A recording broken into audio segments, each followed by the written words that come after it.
Ok, on entend aussi le PC, c'est pas grave.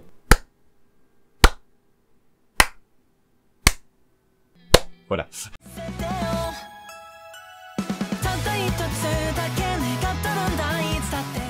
C'est moi. Si jamais t'as la ref, tu l'écris en commentaire. Afin de faire du watch time, tu connais. Après cette intro pour les plus anciens qui ont compris, si voilà, si vous êtes les plus anciens quoi. Bienvenue à tous, installez-vous pour une nouvelle vidéo, posez-vous sur votre siège, sur votre canapé, votre lit, faites comme vous voulez. Si vous êtes dans des endroits bizarres, je ne veux pas le savoir. Aujourd'hui on se retrouve pour la deuxième vidéo sous le format de Je raconte ma vie. J'aime beaucoup en vrai le concept de Je raconte ma vie. Pour ceux qui ne l'ont pas vu, la première fois que j'ai tenté ça, c'était avec le rêve d'enfant. Ça vous avait pas mal plu et en vrai moi j'aime bien ce concept de je vous raconte quelque chose et en même temps je regarde ce que vous me racontez. Ça fait un peu du donnant-donnant et c'est divertissant. En vrai, c'est divertissant. Dites-moi vos avis. Hop, encore du watch time. J'arrête. En tout cas, aujourd'hui, on est là pour parler du piratage. Parce que, pour ceux qui ne le savent pas et pour ceux qui le savent, sachez que jour pour jour, aujourd'hui, ça fait 1 an que je me suis fait pirater mon ancienne chaîne YouTube. C'est marrant d'ailleurs parce qu'à chaque fois, les gens disent ça fait 1 an, jour pour jour, nanana. Sauf qu'en fait, ils filment en avance et ils sortent la vidéo le jour J pour faire genre, ça fait 1 an. La différence avec moi, aujourd'hui, je tourne ça le 15 qui ça fait 1 an du coup, aujourd'hui le 15. Mais elle sortira en retard. Oui. Bref, commençons le sujet s'il vous plaît. On va parler du piratage, j'aimerais du coup revenir sur un de mes pires karmas que j'ai pu avoir, une de mes pires mésaventures qui a été le piratage de ma chaîne YouTube, c'était vraiment pas sympa à vivre. Mais juste avant, parce que c'est le format, on va aller regarder ce que vous m'avez raconté comme mésaventures et comme pire karma. Et pour ceci, je vous ai demandé sur Twitter il y a un petit moment de cela, salut Twitter, en vue de l'anniversaire de mon piratage le 15 juillet, c'est aujourd'hui, je vous invite à me raconter sous ce tweet vos mésaventures ou pire karma afin qu'on décompresse tous ensemble du passé. Je réagirai à tout cela lors d'une vidéo. Ce que j'aimerais bien tous ensemble, que ce soit moi pour mon piratage et vous du coup pour les mésaventures que vous avez pu m'écrire ou que vous avez sans me les avoir écrits, tous les événements un peu bad, un peu mauvais qu'on a pu vivre dans notre vie, ça s'est produit. Sur le moment c'est pas cool, je ne défendrai pas ce point de vue, je suis tout à fait d'accord avec ça. Mais avec du recul, je trouve que c'est important de chacun travailler là-dessus, de se dire voilà, cet événement s'est passé, aujourd'hui je me relève, aujourd'hui je vis ma vie, voilà. Passons des messages en tant qu'influenceur.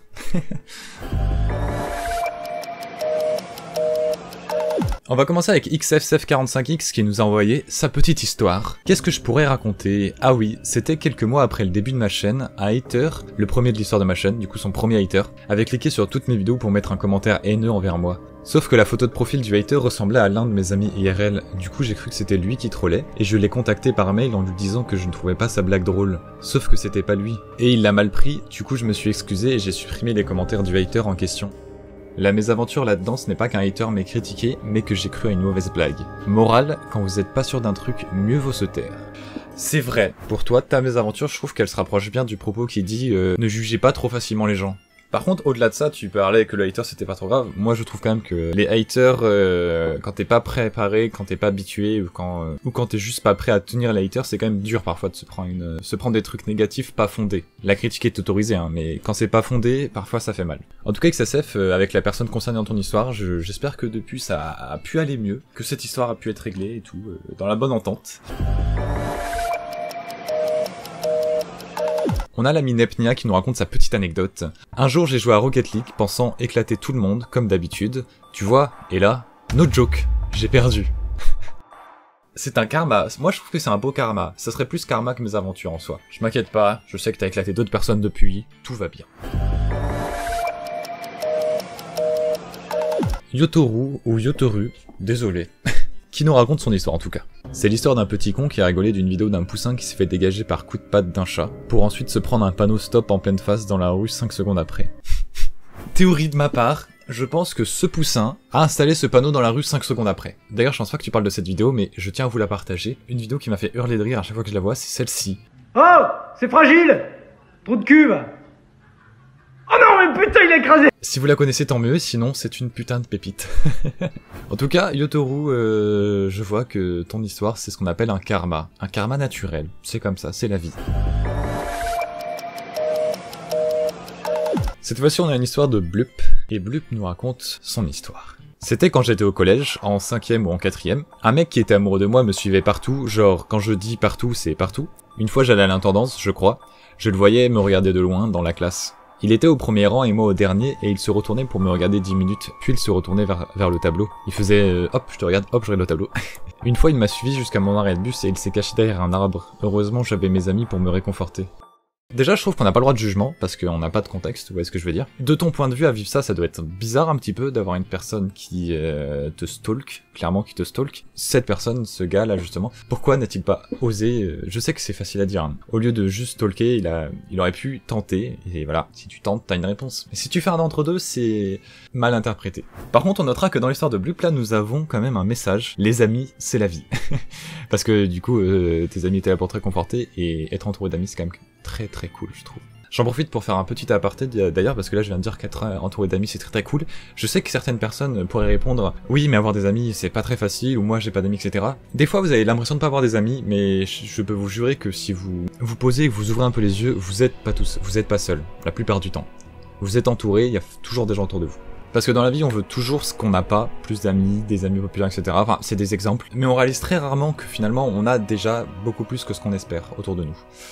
Voilà, je suis influenceur un jour sur deux, si vous voulez mes honoraires, je vous mets mes liens en description. N'allez pas voir la description pour ça, s'il vous plaît.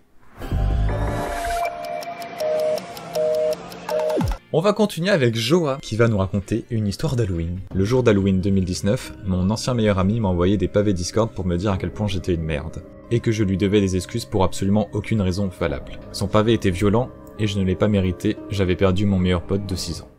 Est-ce que vous venez de ressentir ou pas une petite aura de malaise là? C'est qu'en fait les gens ne sont pas clairs sur leurs intentions, mais du coup ça crée des malaises, ça crée des incompréhensions, je trouve personnellement. Mais encore une fois, moi je trouve ça dommage quand t'as envie d'exprimer quelque chose, d'être autant de travers dans sa façon de faire. Ça ne tient vraiment que de mon point de vue, hein, mais je trouve que quand vous voulez vous dire des choses ou faire comprendre ou vous séparer de relations avec des gens, c'est pas facile de le dire, mais au moins quand vous le dites, c'est fait et vous pouvez passer à autre chose. Ça vous enlève un poids, si vous voulez ce que je veux dire. L'ami Kozotij est aussi présent pour nous raconter une petite anecdote. Il était une fois deux amis allant à Paris pour acheter des conneries dans un manga store.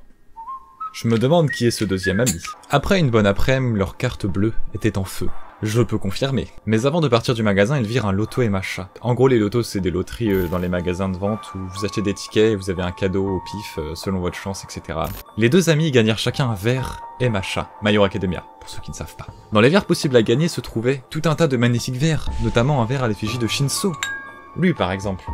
Mais aussi, un pas ouf, avec juste marqué Yue dessus, que je n'ai pas à vous présenter, malheureusement. Devinez qui a eu le verre Shinso et qui a eu le verre pas ouf avec marqué Yue. Ça, je ne sais pas.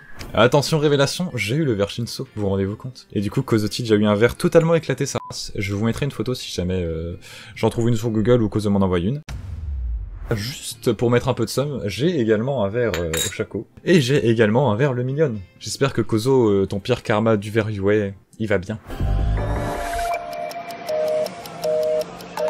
Weekend, que nous racontes-tu? Alors perso, c'était un dimanche matin, le 25 novembre, un truc comme ça. Je me permets de faire un aparté, le 25 novembre c'est le jour de mon anniv. C'est un pur hasard, mais voilà, c'est une belle date je trouve. Et je lance mon launcher Minecraft, et là je vois un autre skin que le mien qui est utilisé. Ça s'annonce mal. Je me dis tout simplement que cela doit être la galerie qui a mis un skin au pif.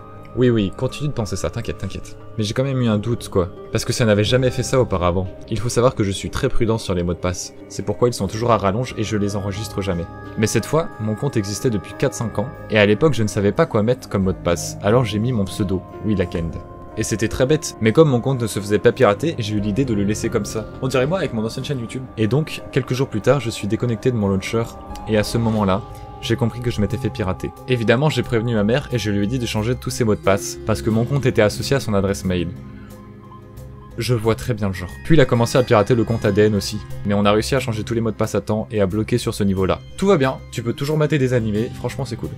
Au final, j'ai envoyé un mail à Mojang et j'ai récupéré mon compte 2 mois après et j'ai changé mon mot de passe. L'histoire se termine bien. En tout cas, je suis très heureux pour toi que l'histoire s'est bien finie finalement. Et j'imagine bien que sur le moment, tu devais être en stress parce que t'as dû te dire où est-ce que ça va s'arrêter. Aldresus qui est aussi là avec une petite histoire simple. Un jour, j'ai rencontré Crazy of the Games et c'était compliqué. Je te comprends. C'est de l'humour, bien sûr. Et Coca-Cola, j'aime beaucoup la sonorité de ton pseudo. Je recontextualise l'histoire. Un jeudi comme les autres, je sors du lycée avec un ami en courant pour avoir notre bus. Jusqu'ici, tout va bien. Plus tard, vers 23h, je reçois un message sur Instagram me disant qu'un vélo avait été retrouvé vandalisé. Là, vous vous dites sûrement, ok c'est triste, mais pourquoi ça te concerne? Et bien sûr, le vélo vandalisé avait été retrouvé avec une feuille avec marqué « Désolé, mon prénom et nom de famille » écrit mais un peu mal orthographié. La sœur de la victime m'a contacté sur Instagram en me menaçant. Au début, je pensais clairement à un troll ou alors quelqu'un essayait de m'arnaquer, donc j'ai bloqué la personne en disant que ça ne marcherait pas avec moi. Le lendemain matin, je suis convoqué chez le bureau d'une des 10 CPE de mon lycée, ça fait beaucoup, 10 quand même. J'y vais un peu en tremblant car sur le moment je ne sais pas pourquoi, sachant qu'en général IRL je suis un peu discret, et là elle m'annonce qu'une élève avait retrouvé son vélo vandalisé avec mon nom marqué dessus. Directement je parle des messages envoyés par la sœur sur Instagram, et je montre que l'écriture est largement différente de la mienne. Sur la feuille c'était bien écrit, et moi j'écris comme un médecin. Elle contacte alors mes parents et ceux de la fille. Mes parents et les leurs discutent jusqu'à ce que le daron de la meuf me mette un maxi coup de pression, pensant que c'était moi, sauf que bah non. J'ai alors appelé mon ami qui était avec moi, souvenez-vous au début de l'histoire, et il témoigne, et en plus il avait fait une story quand on était dans le bus. Donc tout était de mon côté. Finalement, je n'ai pas eu à rembourser la fille pour le vélo et je n'ai pas été incriminé. La personne qui s'est fait passer pour moi n'a toujours pas été retrouvée. Merci d'avoir lu et des bisous, prenez soin de vous. Et bah merci à toi Ekoka. Et en vrai ton histoire elle est cool. Enfin, cool en termes d'histoire, tu vois ce que je veux dire, ça devait pas être cool à vivre. Je trouve quand même qu'il y a un point très con dans l'histoire, c'est que on me vole mon vélo revient chez moi, avec un nom marqué dessus. Je ne me dis pas que le criminel qui m'a volé mon vélo est assez con pour mettre son prénom sur le vélo, justement. C'est comme si t'allais cambrioler une banque, et en partant tu laisses ta carte de visite. T'es quand même un mec sympa. Par contre, du coup, il y a toujours le mystère de qui a volé le vélo. Je lance une adresse mail, si jamais vous avez volé ce vélo, n'hésitez pas à vous dénoncer. On a Argan qui nous raconte sa petite histoire. Alors un mercredi, je suis revenu chez moi du lycée, vers 13h30, et après mon sèche-linge a pété un câble et a brûlé. Hop, ça commence. Toute ma cave a brûlé, plus d'eau, plus d'électricité, plus de chauffage, sinon c'est pas drôle, sachant qu'à 50 cm il y avait une poutre en bois porteuse. Donc, pompiers et tout, ensuite je suppose que c'est tout le tralala qui est arrivé pour éteindre l'incendie. Je suppose que t'as flippé ta race, si on peut parler en langage sincère. C'est vrai que tous ces éléments un peu naturels, catastrophes, feu et compagnie, quand ça arrive t'es juste en mode, bon, bah je suis bien niqué. Et rassure-moi, vous avez plus le même sèche-linge depuis un... La dernière histoire nous vient de Game Rouge, c'est parti. C'était l'année dernière, j'étais en train de chill avec ma famille, quand soudain, j'ai reçu énormément de notifications d'amis par rapport à YouTube. Et j'ai alors remarqué l'effroi. Quelqu'un s'est emparé de ma chaîne et s'est mis à poster des dizaines de vidéos par seconde. Je n'avais plus aucun accès à ma chaîne et impossible d'utiliser mon compte Google. Quand le pirate a stoppé son postage de vidéos, j'ai pu prévenir ma communauté du problème. J'ai ensuite bataillé avec YouTube avec une intervalle d'1 mois entre chaque réponse en m'ignorant. YouTube m'annonça que je m'y étais pris trop tard, alors que c'était eux les fautifs. Et ma chaîne a donc été supprimée. Cette histoire me rappelle bizarrement une histoire que je connais. Oui, parce que tout simplement, Game Rouge a raconté mon piratage à moi. Ça fait mal. Mais en soi, merci Game Rouge parce que c'est parfait pour transitionner avec la deuxième partie de la vidéo. C'est à mon tour de vous parler d'un de mes pires karmas de mes aventures, qui est tout simplement le piratage de ma chaîne YouTube qui s'est produit l'an dernier. Bien sûr, pour la plupart, vous connaissez pas mal déjà de détails et comment ça s'est produit, mais il y a encore quelques petits points dont je ne vous ai pas parlé depuis un an. En réalité, je ne peux pas dire à 100% que j'aurais préféré ne pas me faire pirater, parce qu'au jour d'aujourd'hui, je me suis fait pirater, c'est un fait. Je suis très heureux de ma situation actuelle. Du coup, est-ce que je peux vraiment regretter d'avoir été piraté et d'avoir perdu quelque chose, vu qu'aujourd'hui j'ai gagné autre chose? C'est parti pour le Big Brain. En tout cas, la chaîne est sur une très bonne lancée en ce moment. Durant l'année, j'ai pu relancer beaucoup de projets, j'ai pu relancer des animations. On a eu la saison finale de KTD, c'était très nostalgique et j'étais très heureux de pouvoir la faire. Les débuts des résumés d'animés qui vous ont beaucoup plu. C'est à cause de ces fameux résumés d'animés que beaucoup de personnes ont rejoint l'aventure aujourd'hui. Et bah, bienvenue à tous ceux qui ne me connaissaient pas avant le piratage, vous êtes les bienvenus. Mais sinon, pour revenir sur la mésaventure du piratage, lors du piratage, à plusieurs reprises, selon les nouvelles que je recevais de YouTube, selon vos retours aussi, mais pas négativement, juste parce que ça me faisait mal, il m'est arrivé d'être très mal. De plus, ça m'a marqué parce que c'était pas un très bon souvenir, mais sachez que le jour où j'avais eu la réponse finale de YouTube, celle où il me disait ta chaîne n'est plus récupérable du tout, et bah ce jour-là j'étais aussi actuellement dans Parcoursup pour trouver une école supérieure après le lycée, et le jour où j'ai reçu la réponse de YouTube comme quoi j'avais perdu ma chaîne, j'ai également reçu ce jour-là une annonce de Parcoursup comme quoi l'école qui m'avait donné était une erreur sur Parcoursup. Le jour même, on m'annonçait que je n'avais plus de chaîne YouTube, qui est un énorme passe-temps pour moi et que je kiffe, et que je n'avais aussi pas d'avenir. Voilà, en une journée, t'as 17 ans, t'apprends ça. Et aujourd'hui, ça fait largement plus d'un an.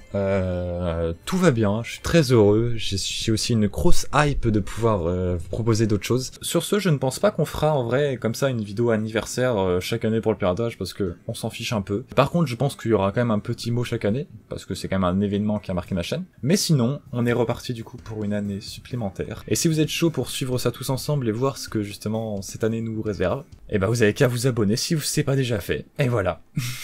Je vous souhaite à tous une bonne soirée si vous matez cette vidéo le soir, et si jamais vous ne la matez pas le soir, dommage.